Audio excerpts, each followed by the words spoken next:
You're currently inside Mandalay Bay EF, and you are here for Defending Past the Hash with Seth Moore and Baris Saydag. Thank you, and please put your phones on vibrate. Nobody's ringtone is cool. Thanks, guys. Go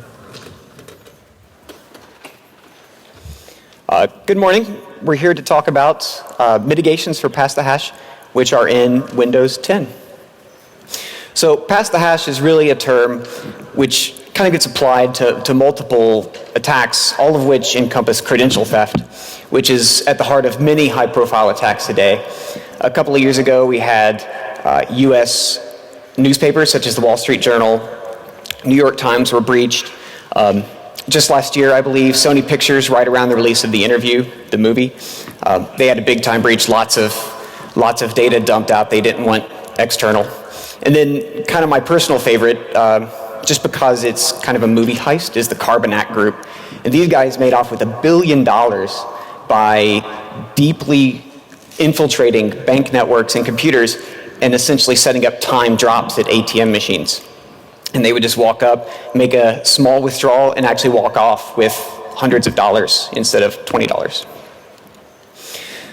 So all of these attacks use a feature that nobody really wants to live without in their OS, and that is single sign-on. So single sign-on is effectively delegating to the operating system the capability to act as you on the network to access resources. No one wants to log onto the computer and then type their password every time they access a file share, intranet site, something like that. They just want those things to happen. And that means the computer can act as you, and that means attackers, like the sorts who pull off these heists, steal those things, steal credentials off the device to act as you. So what does past the hash or credential theft look like in Windows? So before we can really start talking about it, we need to talk a little bit about what the architecture looks like. And on Windows, in this example, we show Alice and her laptop. There's something running called LSAS, which is the Local Security Authority Subsystem, LSAS. And it hosts all the authentication protocols and does a lot of security stuff in Windows. And here you can see it's hosting NTLM and Kerberos, the two most commonly used protocols on domains. So inside the logic, inside the memory of LSAS for these protocols, we contain things which are stealable by the attacker. So an admin level attacker can read any memory on the device that he wants to, which means he can read your NTLM hash, or we call it your NTOWF. It's kind of a mouthful. He'll steal that and be able to authenticate as you using NTLM. The attacker can steal your ticket granting ticket key out of Kerberos, which means he can act as you using the Kerberos protocol. And if your user, like Alice in this example, is using a password, the attacker can keylog that password, steal it out of memory, or just social engineer or phish Alice. So once the attacker has one or multiple of these credentials, they take these and then replay them, forming a sort of chain reaction. So the chain reaction starts with one system, a foothold system, and it could just be something like a front desk PC that an administrator uses. And the administrator gets social engineered or something on Facebook, downloads some malware, and they're popped, they're owned. It happens that often that user is admin on their PC, which means the attacker or the malware can now harvest the credentials out of LSAS. Once the attacker does this, they can move to another system. Once they're on that system, they attempt to gain more credentials if there's administrator access, and then they go to more systems and more systems, gathering more and more credentials until you're doomed, right? They've deeply infiltrated your network. It's kind of a big deal. So multiple technologies exist today to make credential theft more difficult. So one of these is multi-factor auth, which means you can't just steal one credential in order to completely take over someone's identity. You have to steal multiple things, such as their cell phone and a password. There's something we call strong credentials, which really means key-based credentials where a private key is in hardware, such as with a smart card or a FIDO keyring. The attacker cannot steal the private key via a software attack. And another solution to the problem, which kind of takes a different tack, is called token binding, which is the concept of credentials or tokens which are downloaded to the device as a part of authentication are then bound to that device cryptographically so that even if the attacker steals them, they can't replay them. They can only be used on the original device. So we have some cool technology. It's well known, but we can't always deploy it because businesses like to make money. It's what they do. And the corollary to that is they don't want to spend more money than they have to. So businesses have lots of legacy components, like a printer or a file server that only talks NTLM. And the businesses don't see a big return on replacing those. So these old devices use legacy protocols, and these legacy protocols are vulnerable to the attacks, such as pass the hash. So our challenge here is defending against these attacks on legacy protocols without requiring a lot of upgrading of these devices, which requires keeping secrets, which I'll let Baris talk about. Thank you very much, Seth. Good morning, everyone. My name is Baris Saydag. I am one of the leads in security assurance team in Windows Devices and Group. This section is about keeping secrets and remaining productive. Keeping secret is not very difficult, actually. Let me share a story with you. Long time ago, perhaps in a galaxy far, far away, an emperor told its army to get ready for a big military campaign. Fearing information disclosure, though, he don't share the exact timelines or the target country. He wants to catch them off guard. One of the generals figured if he knew the details, he could prepare his army much better. He could prepare the tactics, prepare the gear, size of the teams, everything. So he insisted on knowing the details. He kept asking the emperor, kept asking, until one day, emperor called him to his presence. He said, "Come close, tell me, do you know how to keep a secret?" General got excited, said, "Yes, I do know how to keep a secret." The emperor responded, "So do I," implying just leave me alone. So keeping secret is easy. In fact, all you have to do is just keep your mouth shut. But that's not very productive either, of course. The emperor wants to share the secrets with his generals so that they can prepare better. General was right. And you, of course, want to be able to share your secrets selectively, maybe with your attorney, maybe with your accountant, doctor. Just keeping the secrets to yourself is not a solution. So we need to be productive. Long gone are the days of emperors. Individuals who can make all kinds of decisions with no oversight or no real accountability. Modern governments today, they balance powers to ensure accountability and to prevent abuse. The way they achieve that is by separating powers. First, we have legislative power. They make laws. They may decide we need a highway from this city to that city, with this many lanes and this kind of quality. Executive branch carries out the tasks. They hire the contractors to build the highway. They make sure that the quality is there. And judicial system makes sure everyone is playing by the rules. Even the legislative system, even the executive branch. For instance, they may deny the request to build the highway if the path of the highway is going through tribal lands or through national parks. Or they may punish the executive branch if they are not awarding the contracts fairly. It is reasonable to think of a modern operating system as a modern government. In this case, administrators are the legislative power. They can decide who runs which applications with what kind of authorization. Kernel, system services, drivers are the executive power. They allocate memory, they create processes, threads, they allocate CPU quotas, and they just perform those tasks. Arguably, the biggest difference of modern operating systems, the trusted computing base, which prevents the operating system from being a jungle, makes sure that everyone is playing by the rules, admins and kernel included. If we were to assume that admin equals to kernel, which equals to TCB, we would be taking a huge risk. For one, administrators are humans, and humans make mistakes. We may get really curious about an email we get from our friend. It says dancingcats.exe, and we hate to see those cats dance. But if you double-click on that, And if your entire mission is compromised, we don't want that.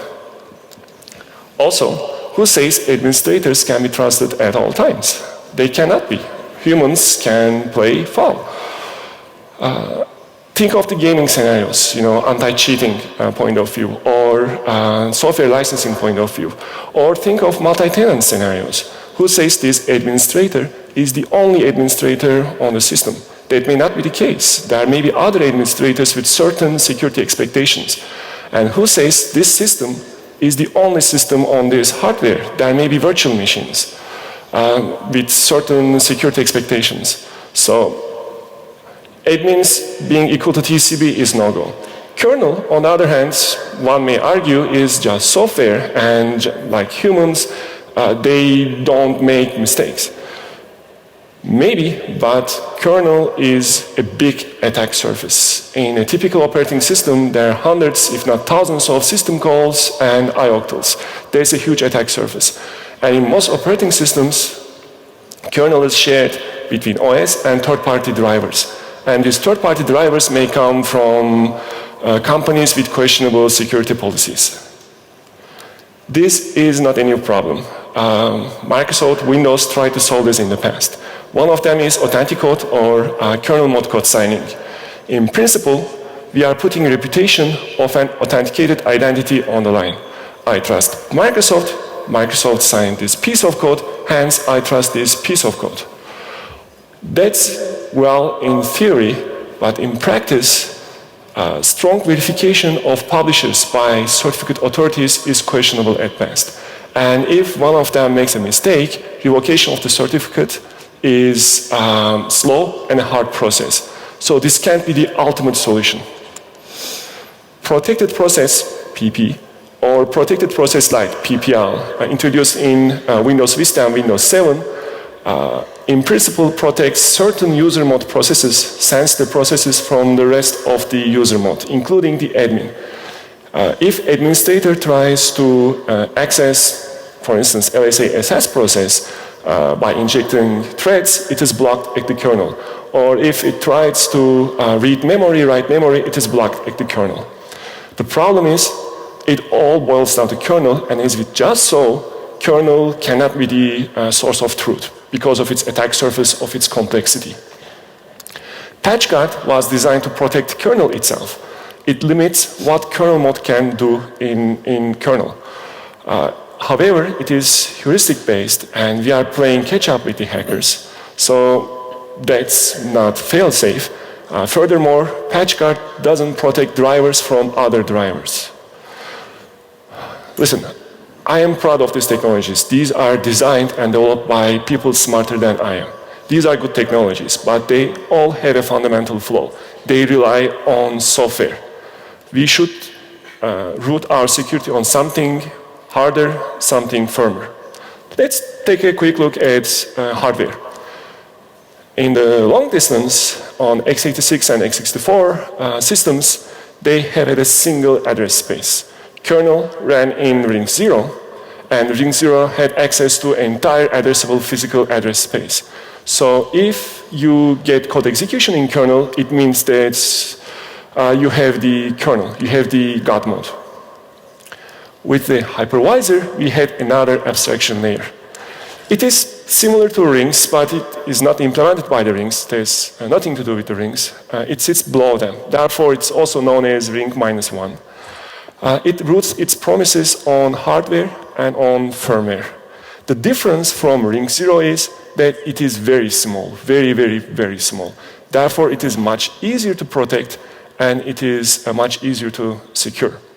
Therefore, hypervisor and firmware, that small, simple space, can be our true trusted computing base.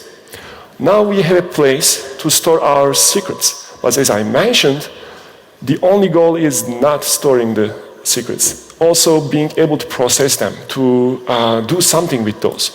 So we need extra codes to make something intelligent with the secrets. The problem is if we implement all that code in hypervisor, we are back to square one. Hypervisor gets more complex, it is more difficult to secure, and it is becoming a jungle, so we don't want that. How can we use hypervisor technology, but not pollute hypervisor.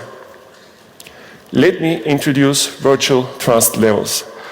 Using virtualization technology and second-level address translation, sections of memory can be protected in a cascading fashion. Guest virtual can be mapped to guest physical, which can be mapped to a system physical. That way, we can have islands of memory that is access protected from the rest of the system with the guarantees of hypervisor and firmware. This is the architecture we have today. Ring 3 user mode on the top, which has less access than we have ring 0, the kernel address space, which has more privilege. And at the bottom, we have the hypervisor and the firmware. That's our trusted computing base. Let's call this VTL 0. Instead of growing vertically, now we can grow horizontally. We have whole new dimension to add security. VTL 1 isolates itself selectively from the rest of the system. By default, the rest of the system, including the ring 0, cannot access VTL 1. But VTL 1 selectively may decide to share code or to share data pages with VTL 0. And the beauty of that is, in the future, this can be extended. I'm not confirming or denying we will be doing that, but the flexibility is there. I'm just loving this architecture. Let's take a bit deeper look. This is our normal world.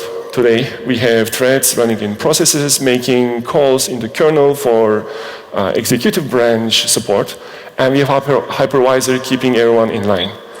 With VTL 1, now we have a parallel of that. We have secure user mode and secure kernel mode, and in the secure user, we have threads, just like in normal user. Those threads run in processes called trustlets. Those trustlets still depend on secure kernel for certain things, creating threads, allocating memory, for instance.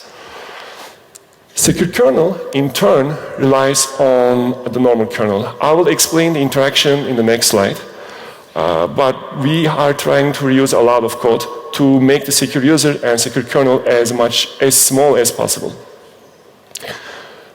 In the user world, normal world can talk to secure user using RPC. Secure world is invisible. It is not a new application that you will see. There is no UI, no user interaction. It has minimal impact on performance. We are expecting, in fact, less than 2% of hit in most cases. It has much tighter control. There's not going to be any third-party code in the secure kernel. It's going to be all operating system provided code. Trustlets are isolated from each other, so even if one of the trustlets get owned, it's not going to be able to inject the others. Trustlets will be limited in number, they will be purpose-built, and they will be much smaller. Therefore, it is easier to protect, it's easier to secure. World is small, is a saying. Secure world is even smaller. The catchphrase here is code reuse. If there is no secure mode, perhaps because your hardware doesn't support it, trustlets can run as normal mode process, code reuse.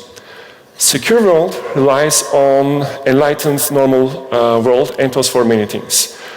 Scheduling, most of memory management, synchronization, again, code reuse. However, there are certain things that we do in secure kernel that make sure that secure kernel stays secure. For instance, configuring SLAD or encrypting the pages before they are being paged out by NTOS is among those tasks. VTL 0 is not trusted. It's an important notion to understand. The ring 0 doesn't mean security anymore in this new world. VTL 0 is not trusted. Secure kernel, while it is depending on VTL 0, it does its job hardening against the system calls and return values. Keeping secure world secure is important, and it is not entirely free. Hypervisor depends on firmware, and therefore firmware is still part of the trusted computing base. It is small, but as we know, of course, any size of software can have bugs. In fact, Intel is presenting later this afternoon about the implications of firmware vulnerabilities. I really encourage you guys attend that presentation as well. So bottom line is Secure Vault is secure only if integrity of whole TCP is maintained. So I have two calls. One of them is a call to our partners. We are in this game together. Microsoft and Intel is partnering, and we are providing valuable tools. Please use those tools. Please engage with us, and please patch the security vulnerabilities in BIOS and other parts of the firmware in a timely fashion. And we have call to our customers. It is very important to keep the firmware and the BIOS up to date. Good news is, in Windows 10, Windows updates can make sure that your system is secure. So now, our Emperor has a way to store the secrets and also to intelligently process them, as my dear friend Seth will explain. Thanks. So what I'm going to talk about here is how we can use this new architecture, using the hypervisor as a new, essentially lower ring, to secure legacy protocols. Before we can really dive into the architecture of what we've built here, I need to talk about a couple of primers. The first one is a word on credential strength. Not all credentials are created equal. So some credentials, such as passwords or naive cookies, are extremely weak because they can be very easily stolen. Cookies are stolen out of browser cache. Users are phished for their passwords or key logged very easily. So weak credentials are a problem. Strong credentials are credentials that we consider theft resistant, such as a smart card. A smart card requires physical theft, excuse me, to actually steal the card. Two-factor authentication is also not necessarily as strong, but strong. And this sort of leads to a law of physics of credentials, which is users with weak credentials, they get owned. They get phished, their passwords leak, their hash gets stolen, bad things happen. So we need to start with strong credentials. That said, I also feel it's important to talk a little bit about how we do smart card auth in Windows. Windows uses Kerberos, a standard protocol for performing smart card authentication. Kerberos, of course, is the three-headed dog, so it's a three-legged authentication protocol. You have your user, in this case, Alice, with her smart card, the KDC, Key Distribution Center. That's what you authenticate to. That's the authenticating property. And then some service you want to access on your network, which is the file server. So the first thing that happens is Alice enters her PIN. The smart card is used to do some proof of possession of a key. That proof is presented as an authenticator to the KDC, who hands back a ticket granting ticket, or TGT, and a key associated with that TGT. So the key needs to be used with the TGT. And then when Alice wants to access the file, the TGT is presented to the KDC, and then the KDC replies with a service ticket and a key. And then that service ticket is used to go get the files. So already we can see one thing that is going to be interesting to attackers to steal, and that is the TGT key. Because if an attacker has that key, they're you for a time-bounded amount of time, but I believe it's 7 days by default in Windows. It's days of time, which is plenty. But there's more interesting stuff to steal. Whenever you get a service ticket in Windows, your NTOWF, or your NTLM authentication hash, that is returned as well. And that was done years ago, I believe in Windows 2000, to support backwards compatibility with NTLM shares, because nobody even then could give up their NTLM.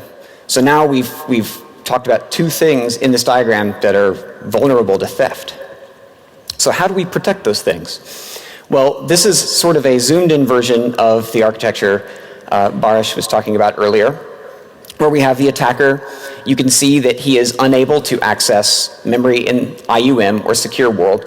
And normal world, he's got free reign. We're assuming he's an administrator. And it's also important to note that all devices are in normal world. There's no device IO in the secure world. And everything there sits on top of the hypervisor. So in the new world, things look similar to the old world. LSAS continues to run. It continues to be vulnerable. It runs inside of normal world. And the vast majority of protocol logic is inside of LSAS. So byte buffer manipulation, things like that. What is new is Credential Guard, or Cred Guard for short. It's a new process that runs inside of the secure environment. It's very, very small, and it contains protocol support logic. So anything the protocol needs to do with a secret, such as your NTOWF or a Kerberos key, that always happens inside of Credential Guard. That secret is never in LSASS. And then LSASS uses the protocol support logic with RPC. All the secrets are only ever in the clear in CredGuard. They may exist in an encrypted format in normal world. So we're assuming the attacker can steal the encrypted ones. It's strong encryption, 256-bit AES. Those secrets may be passed back into Credential Guard and used where they're in a decrypted form. The attacker here cannot access them. So let's zoom in just a little bit more and look at the specific artifacts we want to protect. So in the old world, pre-Windows 10, all these artifacts just sat in memory waiting for someone to run Mimikatz or something and slurp them out. In the new world, they only ever exist in the clear in Credential Guard, and they're protected from sniffing. So that's a pretty good first start, but it's not quite enough to really mitigate attacks. As noted earlier on the prior slide, devices are accessible in normal world. This includes your USB bus, which means if you're using, for example, a smart card, an attacker can sniff your smart card pin, keylog it, and then use that smart card to start the entire authentication process, go get a TGT, service ticket, and they can play the whole game. So you're still owned at this point. So we need something to prevent this avenue of attack. And the way we do it is by building a promise that the secrets are isolated. Since the attacker has Oracle access to your cred, they can still pass the hash. So we need to guarantee the isolation is actually happening, that it's not an attacker using your smart card. And so the solution here is actually an existing IETF standard, RFC 6113. It's astoundingly good bedtime reading if you can't get to sleep. It's an existing standard. We implemented it, I believe, in 2012 R2. It's out there in the field, and it provides something called compound authentication. So with compound authentication, you combine the user's credential with the machine credential in order to build proof of where the user is authenticating from. And so with this proof, we can build the promise that the artifacts that are returned to the client from the KDC remain hidden. So the first thing we need to do to leverage compound authentication is start with strong machine credentials. So machines in an Active Directory domain have credentials just like a user. They sign on to the domain. Prior to 2012 R2, the only credential a machine could use was a password. It was a high entropy, strong password. It was not dictionary attackable, but it was still stored on the device. It could be slurped out of RAM. It could be gathered off the hard disk. Not very strong.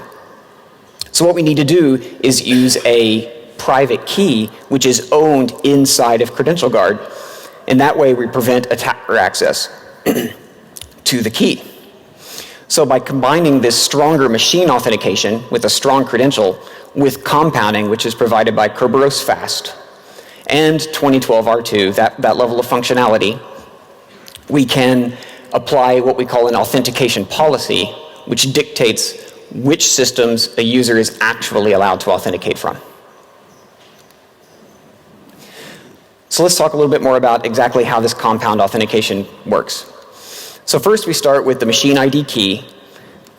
The machine logs onto the domain just like a user and gets a TGT and a TGT key with that credential.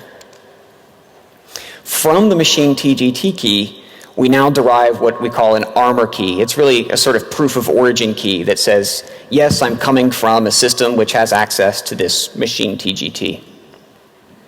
So our user, her credential is combined with the proof of origin in order to authenticate. And using this, we get the TGT for the user. So only by starting with a strong machine credential, combining the user's auth with that stronger machine auth, can we get the TGT. The policy is checked at the domain controller side. Since the attacker has no access to the machine ID key, not even Oracle access to this key, there's no way for the attacker to even start this chain to get a TGT. So the path we have here to get to a strong user involves users using only strong credentials. The systems need to be secured, and the systems need to be provisioned with a machine key, not a password, because passwords are just too easily stolen. And then authentication policies need to be set up on the domain controller, because that is where we really do the gatekeeping and prevent these stealable artifacts, these passable hashes and keys, from being returned to the device. So the first question almost everybody asks is, well, I'm just going to turn it off. It's on the client, right? This credential guard thing. So what makes it a little more than just client trickery? So let's just walk through it really quickly. So an attacker has taken over Alice's laptop, now has admin, and has found a way to disable credential guard protections. That's bad news, right? But if you notice, the machine identity key also goes away when credential guard goes away, because the only thing that can use that key is credential guard. So now, when Alice's credentials are used to request a TGT from the domain controller is going to check the policy, see that there is no proof of origin, there's no armor on that request, and say, nope, no way, I'm not going to give you what you want. So that said, we have a demo. So what we have here is, we have a domain and a couple of clients all running here. And so Alice is a user on this domain with a smart card, and we need to set Alice's password. So, anybody have a password idea? Someone yell loud. Password 123. All right, that's an awesome password. There we go. So we'll set her password, if I can type correctly. All right, so now we're going to go onto the clients and use Mimikatz and try to steal the hash for this password. So first, let's go to this system. This system has no, this one does not have credential guard enabled. So I'm going to log in here with the virtual smart card. And while that's, oh, that was cool.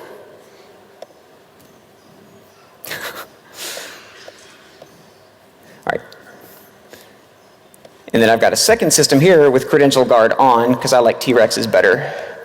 And I'm going to log on there too as Alice. So it takes a little while to log on when I first rehydrate the VMs. But now you can see Alice is at her desktop. We have performed the complete dance with the domain controller. I now have a TGT, and the NTOWF is on this device. And as you can tell by the dreadful looking wallpaper, it's easily stolen. So I'm going to go be a bad guy and steal the password, if I can type.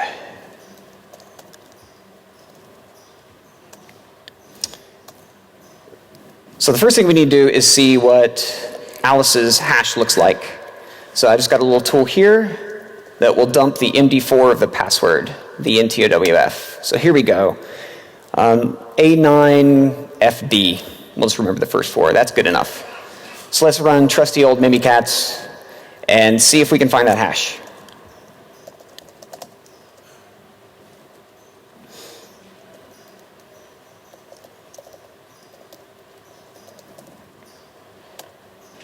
Oh man, all kinds of good stuff stumping out here. So let's see, it should be at the top. Oh wow. So here we go, A9FD. That sounds correct, doesn't it? So Alice, you got popped, you're done. So that's no good. She should have known better because of the skull and crossbones. So let's look at this system, which is not running.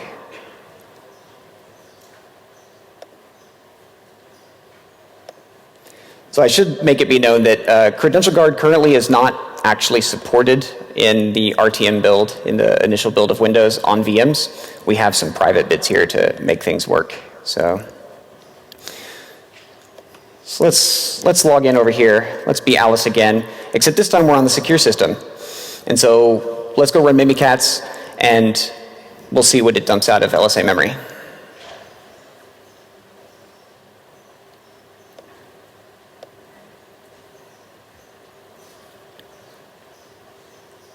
So while that's logging on, so you may have noticed that Alice is still not in a good position because Alice is able to log on to the skull and crossbones system, right? She's still very, very open to attack. So how do we prevent that from happening? What we need to do is use authentication policies. So here you've got an authentication policy set up with Credential Guard enabled. So what you do with that policy is apply it to a specific user, in this case, Alice. So Alice has this policy applied to her. And this policy says down below that Alice is only allowed to log on from IUM enrolled machines. So she can only log in from machines which have CredGuard, because those are the ones we trust. So once I enable this policy, now Alice can no longer log on from the ownable system. Oh.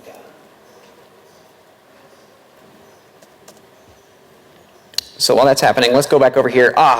This is the awesome system. It's happy. Look at that. And it has Credential Guard running. So we can tell Credential Guard is running because it actually shows up right here in Task Manager.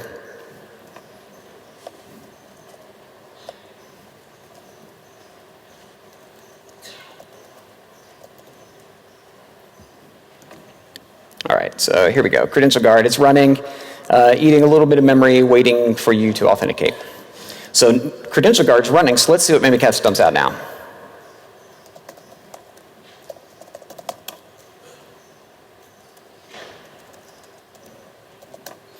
So let's dump out the logon passwords. Good old secure ULSA. And once again, a bunch more stuff dumped out. But now you can see we're running just a build off of the head of Mimikatz's GitHub from a few days ago. You can see that Mimikatz now recognizes that, gosh, this is an encrypted hash. Oh, cool, you can see Windows is unhappy because I'm running Mimikatz. So I'm going to ignore that toast like I ignore most of them and say, hey, look, there's no hash here, but Mimikatz recognizes that there's something encrypted here that is very resistant to attack. So now I've applied that policy now so we can go back to the first system. So if I can't log off Mimikatz. So now, if Alice tries to log on to a system that she is not actually authorized to log on from, let's see what happens. Oh no, I can't zoom this. Hopefully you can see it. It says your account is configured to prevent you from using this computer. That's what we want. This computer is vulnerable to attack. We want to block Alice from using this computer. And so what has happened is the domain controller has actually not sent any passable hash to this device, and it hasn't sent any Kerberos keys that can be stolen to this device. At most, what the attacker has is my PIN, which is 1234, the best PIN ever, and access to using that smart card on this device, but it's not really usable to log on from this device.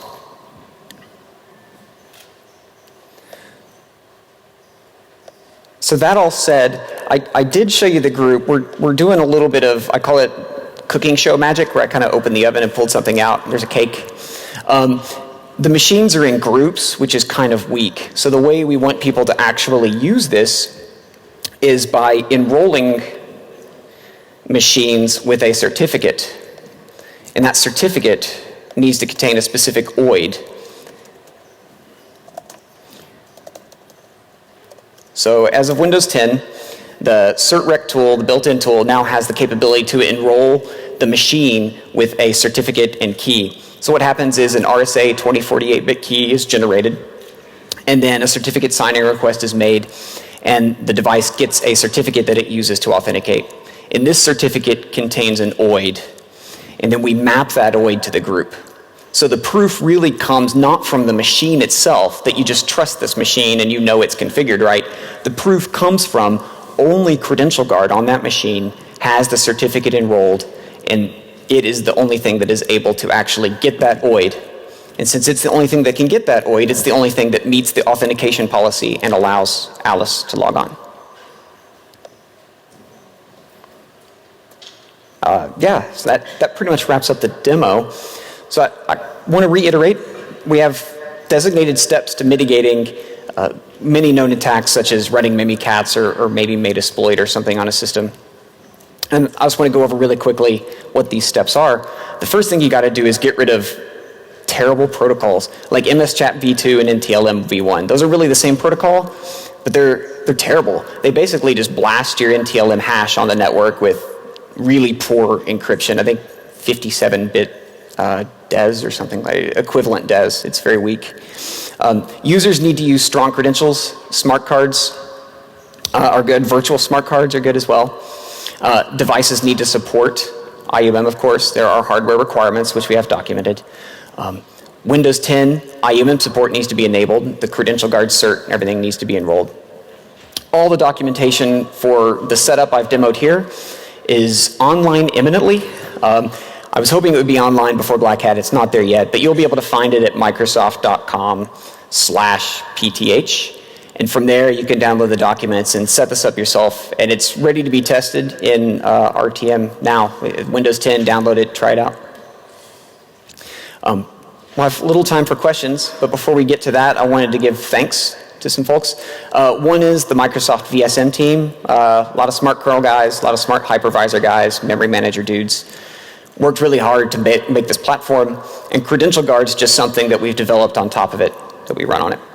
And I'd like to thank Benjamin Delpy, the author of Mimikatz. He was super helpful, and he even updated Mimikatz when Windows 10 moved some things around in memory so that it actually recognizes, as you could tell in the demo, that we've got isolation on or Credential Guard on.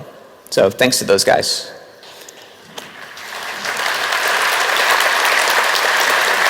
Thank you. Yeah, we've got, I think, 7 minutes for questions. Do we have a mic or something, or people just shout? So you talked about runtime isolation. How do you ensure that the machine cert can't be extracted offline? Is there some sort of attestation you're using TPM? Yes, if you have a TPM, the guidance is you really need a TPM, and if you've got it, the root encryption key for secrets, for trustlets, is bound inside of the TPM. Do you want to repeat the question? I'm sorry? Repeat the question. Oh, I'm sorry if you guys didn't hear that. He was asking, how do we prevent someone from just stealing the secrets, such as the machine key off the device? And if you have a TPM, we will use TPM to bind to the device.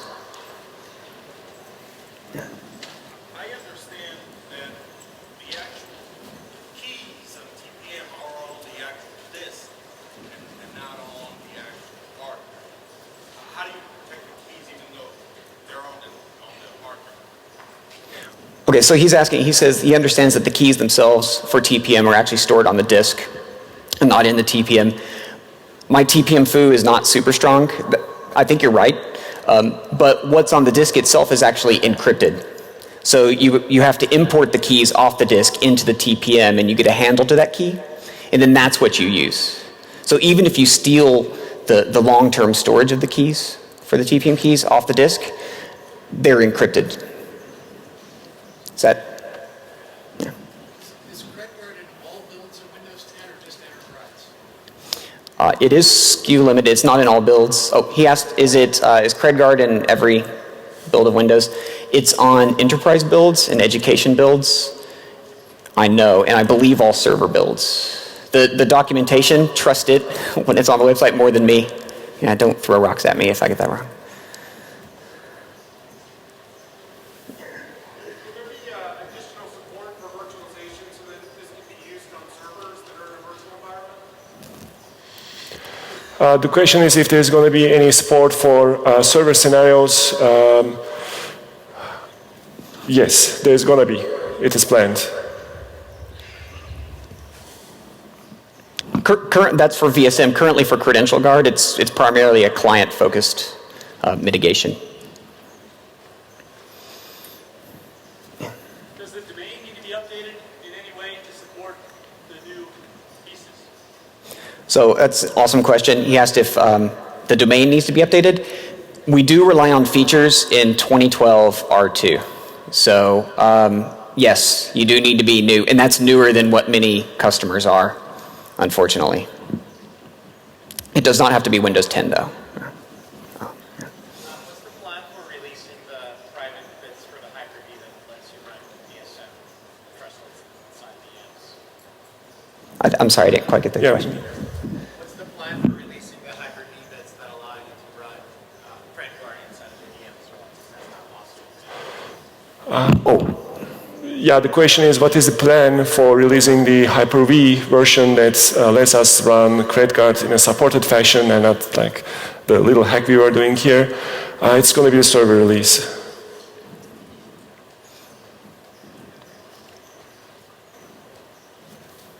Any other questions?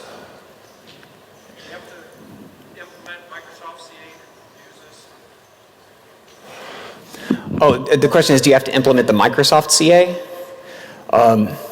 That is a good question. I don't know. We rely on certificate templates, which is a Microsoftism as far as I understand, but I'm not sure. If you want to catch me later, I can follow up and find out for you.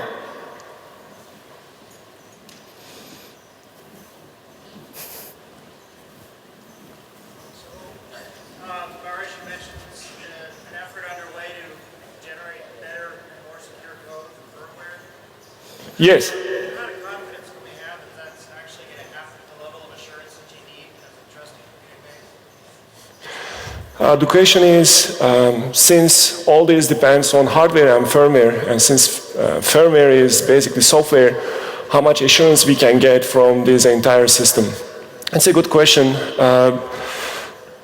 I have two responses to that. One of them is, by design, firmware is much smaller, and therefore it is easier to protect, easier to secure. The attack surface is incomparably smaller than anything else. But the true answer is, at the end of the day, it will have vulnerabilities, and the ecosystem must do its job to make sure that they are doing proper testing, proper security assurance before releasing. And after the release, they should keep maintaining firmwares. And our customers must install the updates as soon as possible. Again, the good news is in Windows 10, Windows Update will keep you secure automatically. I think we have time for maybe one or two more questions, if anybody has some. Yeah, way back. Will the VM support require Hyper-V or work on VMware? The question is, will it work on VMware or does it require Hyper-V? I don't think so. I don't know. Hyper-V is okay. required. And wherever support in the future, we don't work with them. So yeah, I'm sure it requires our hypervisor, Microsoft hypervisor. Anybody else? Or? All right, well, thanks. Thanks for coming in today and listening to us. Thank you, everyone. Thank you very much.